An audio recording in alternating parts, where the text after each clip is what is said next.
Hi everyone, welcome back to our channel. ನೀವೇನಾರ ಚಾನಲ್ಗೆ ಹೊಸಬ್ರಾಗಿರೆ ದಯವಿಟ್ಟು ಸಬ್ಸ್ಕ್ರೈಬ್ ಮಾಡ್ಕೊಂಡು ವೀಡಿಯೋ ನೋಡಿ. ಇವತ್ತು ಬಂದು ಹೈ ಪ್ರೋಟೀನ್ ಇರುವಂಥ ಹೆಸರು ಕಾಳಿನ ವಡೆ ಮಾಡೋದು ಹೇಗೆ ಅಂತ ತೋರಿಸ್ತಾ ಇದ್ದೀನಿ. ಇಲ್ಲಿ ನಾನು ಬಂದು 1 ಕಪ್ ಅಷ್ಟು ಮೊಳಕೆ ಕಟ್ಟಿರೋ ಹೆಸರು ಕಾಳು ತೊಗೊಂಡಿದ್ದೀನಿ. ನೀವು ಬೇಕಿದ್ರೆ ಮಾಮೂಲಿ ಹೆಸರು ಕಾಳನ್ನು ತೊಗೊಂಡು ಅದನ್ನು 1-2 ಅವರ್ ನೀರಲ್ಲಿ ನೆನೆಸಿಟ್ಟು ಸಹ ಯೂಸ್ ಮಾಡ್ಕೋಬೋದು.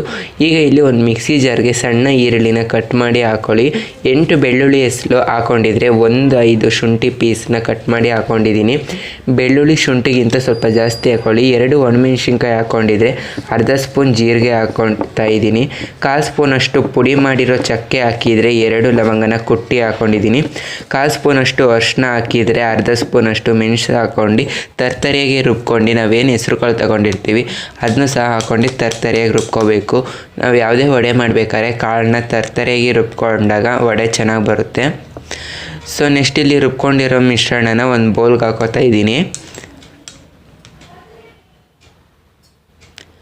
ಇದಕ್ಕೆ 2 ಮೀಡಿಯಮ್ ಸೈಜ್ದು ಈರುಳ್ಳಿ ಹಾಕ್ಕೊಂಡಿದ್ದೀನಿ. ಹಾಗೆ ಹಚ್ಚಿ ಇಟ್ಟಿರುವ 2 ಮೆಣಸಿನ್ಕಾಯಿನ ಹಾಕ್ಕೊಂಡಿದ್ದೀನಿ. ಕೊತ್ತಂಬರಿ ಸೊಪ್ಪು 2 ಸ್ಪೂನಷ್ಟು, ಅಕ್ಕಿ ಹಿಟ್ಟು 2 ಸ್ಪೂನಷ್ಟು, ಕಡಲೆ ಹಿಟ್ಟು ಅರ್ಧ ಸ್ಪೂನಷ್ಟು, ಖಾರದ ಪುಡಿ, ರುಚಿಗೆ ತಕ್ಕಷ್ಟು ಉಪ್ಪು ಹಾಕ್ಕೊಂಡು ಕ್ಲೀನಾಗಿ ಮಿಕ್ಸ್ ಮಾಡ್ಕೊಳ್ಳಿ.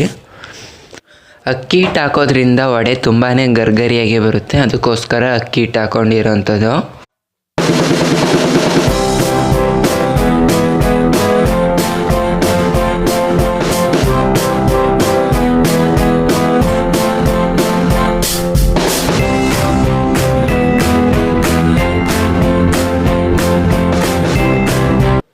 ಇವಾಗ ವಡೆ ಮಿಶ್ರಣ ರೆಡಿಯಾಗಿದೆ.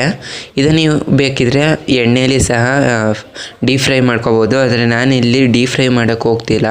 ಹಾಗೆ ತವ ಮೇಲೆ ಇದನ್ನು ಫ್ರೈ ಮಾಡ್ಕೋತಾ ಇದ್ದೀನಿ.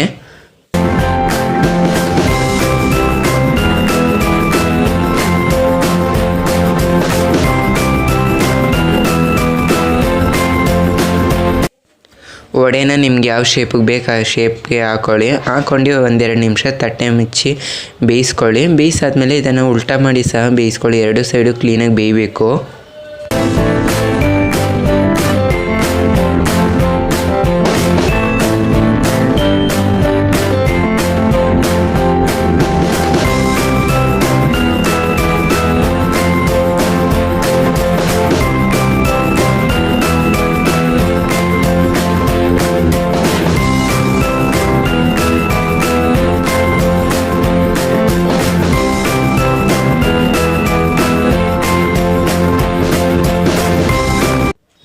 ಇವತ್ತಿನ ವಿಡಿಯೋ ಇಷ್ಟೇ ಫ್ರೆಂಡ್ಸ್. ಇಷ್ಟ ಆಗಿರೋ ಲೈಕ್ ಮಾಡಿ, ಇಷ್ಟ ಆಗಿಲ್ಲ ಅಂದರೆ ಡಿಸ್ಲೈಕ್ ಮಾಡಿ, ಶೇರ್ ಮಾಡಿ, ಕಮೆಂಟ್ ಮಾಡಿ. ಹಾಗೆ ನೀವೇನಾರ ಚಾನಲ್ಗೆ ಹೊಸಬ್ರಾಗಿರೋ ದಯವಿಟ್ಟು ಸಬ್ಸ್ಕ್ರೈಬ್ ಮಾಡ್ಕೊಳ್ಳಿ.